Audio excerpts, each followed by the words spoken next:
Namaste. I'm here today to share with you 3 stories. The first is about a very special fish, Matsya. The second is a story about Anjaneya, the child who became Hanuman.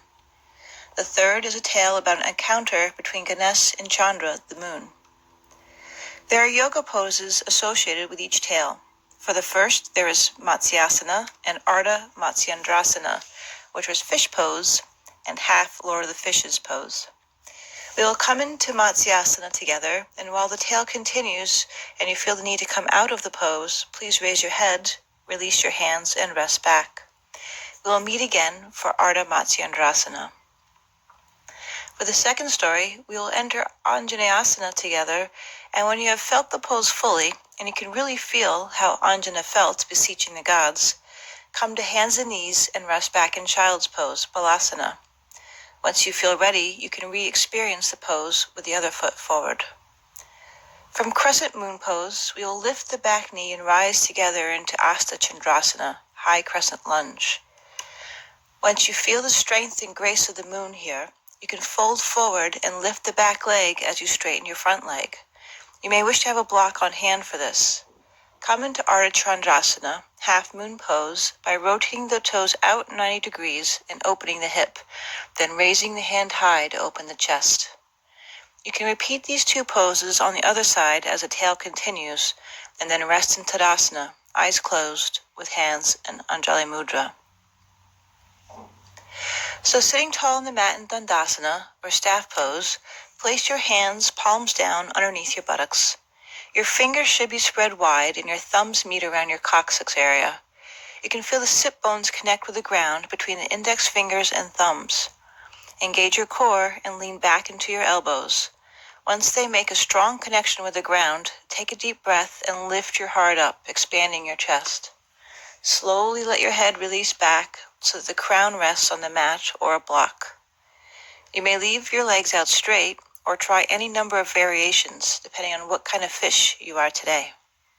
Don't forget to come out of the pose when you feel you are ready. The tale begins before we meet the fish Matsya.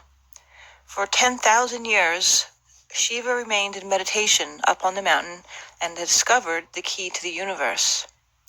Upon coming down from the mountain, he was eager to meet with his wife, the goddess Parvati, to share what he had learned of enlightenment.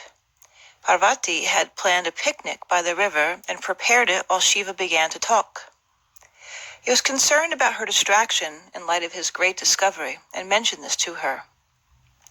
She went about her preparations and encouraged him to continue sharing his experience. He did, seemingly unaware that Parvati had already within her the knowledge of universal wholeness. So she set up the picnic while Shiva shared his story.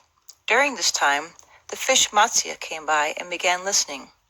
Upon hearing the discussion of yoga and meditation and spiritual practice, Matsya himself found enlightenment. Sitting up out of the pose, let's take our left foot and cross it over our right leg. Let the right heel fold back to the left buttock, stretch the arms and spine up, and twist to the left as we continue our story. So between Shiva and Matsya, the oral tradition of teaching yoga began, with Shiva as the first guru and the fish as the first yoga student.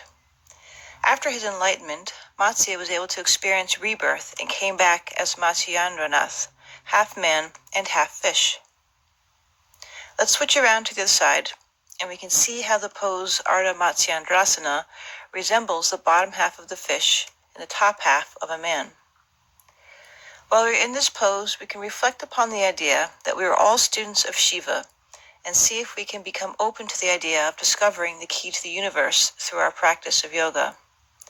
This pose keeps us connected to the deep lineage of our teachers, all the way back to the first student Matsya and his incarnation as a sage, Matsyendranath. We all have the same roots. Unwind and reseat yourself in Dandasana. Flip over and come to your hands and knees. Let's flex the spine with 2 cat-cows and then come to neutral. We'll start our next tale and learn a bit about the divine monkey Hanuman. Step your left foot forward and rise up. Sink your hips deeply into the pose Anjaneyasana. As you listen to the tale, don't forget to rest back in child's pose when the time comes, and repeat Anjaneya's pose with the other leg forward. This tale begins with the prayers of Anjana. Every day she expressed her devotion to the gods and prayed for her child, her arms outstretched in Anjali Mudra. The wind god Vayu saw this and was pleased. He sent down some divine grains of rice. Anjana ate them and became pregnant with a son, Anjaneya, who was half mortal and half divine. As a child, and this might be a good time to rest back in Balasana, Anjaneya found himself frequently in trouble, as many of the children of divinity did in their youth. One day he sees a great mango in the sky and goes after it, knowing his father Vayu likes mangoes. However, this mango was actually Surya, the sun god. And when Surya realized that Anjaneya was about to take a bite out of him, he became very upset and struck out at Anjaneya with a lightning bolt. It hit him in the jaw, which can be translated as Hana, and it killed him. When his father, the god of wind, Vayu, heard his son was dead, he was devastated and sucked all the air from the earth, suffocating everything and everyone. Seeing the danger in this, the gods called Surya and Vayu together. Vayu asked that his son be revived, and Surya agreed with some protective conditions. Anjaneya would be renamed and revived, but with short-term memory only. Vayu exhaled with a compromised reach. Anjaneya, now Hanuman, was also reshaped into the figure of a monkey, as he was to be sent to live with the Monkey King, and many good tales begin from here. We move from crescent pose to high lunge by tucking the toes and pressing the back of the thigh up. Keeping a long arched spine, we will resemble the crescent moon as we hear the story of Ganesh and Chandra. Using a block if needed, you can transition to half moon pose, Ardha Chandrasana, as I mentioned earlier, and repeat both poses on the other side as the story unfolds. We'll meet in Tadasana at the end. So the sweet-toothed, playful god Ganesh has been eating his treats and stuffing himself full. Once he is able to exercise some self-restraint, he is ready to go home. He alights his elephant self upon his tiny trusty steed of a mouse and, precariously balanced, heads home. Before he makes it, a cobra crosses his path and scares his mouse. The mouse dodges one way and Ganesh flies the other way, the sweet cakes bursting forth from his belly and spilling all about. Ganesh is upset and gathers his cakes. He stuffs them back into his belly and grabs the cobra and ties it tightly around his waist, keeping all his cakes in place. The moon, who is watching from above the whole time, bursts out laughing. Ganesh goes from angry with the situation to furious. He breaks off a piece of his right tusk and hurls it at the moon, piercing her. She is cursed never to shine again. With this, the moonlight is extinguished, love is lost, there is no romance and no hope. In their misery, the gods appeal to Ganesh to compromise. He agrees to permit Chandra to shine, but she may only shine fully every 4 weeks.